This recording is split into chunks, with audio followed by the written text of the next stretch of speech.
the decision that I had one day as to why I would sell, I had been up to Aviemore fixing a property that had been flood damaged. I'd got a phone call from a landlady of mine who was down in Torquay, who was having issues with our agent that was in that area.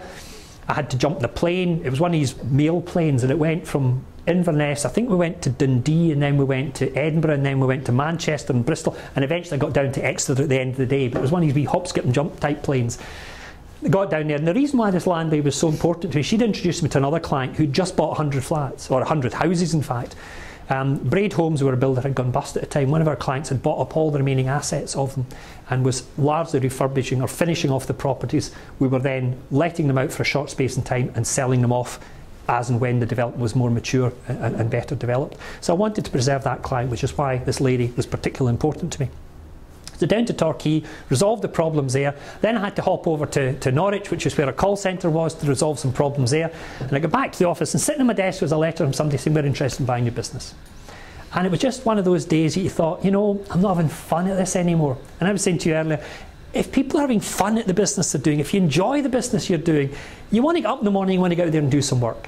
When you're at a stage where you think, this really is becoming a chore, I'm not enjoying this, it's probably time to get out. And in my case, that was the day. That was the day I looked at it and I said, you know what are you prepared to pay for my business?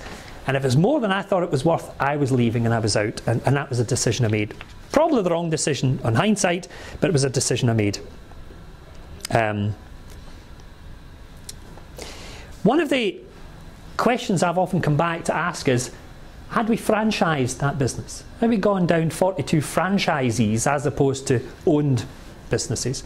Would the model have been different? Almost definitely would. Because on the day I sold, there was 5 branches were turning a profit and all the rest were losing money. So the profit from the 5 was financing the losses of all the other branches. That's not a clever position to be in.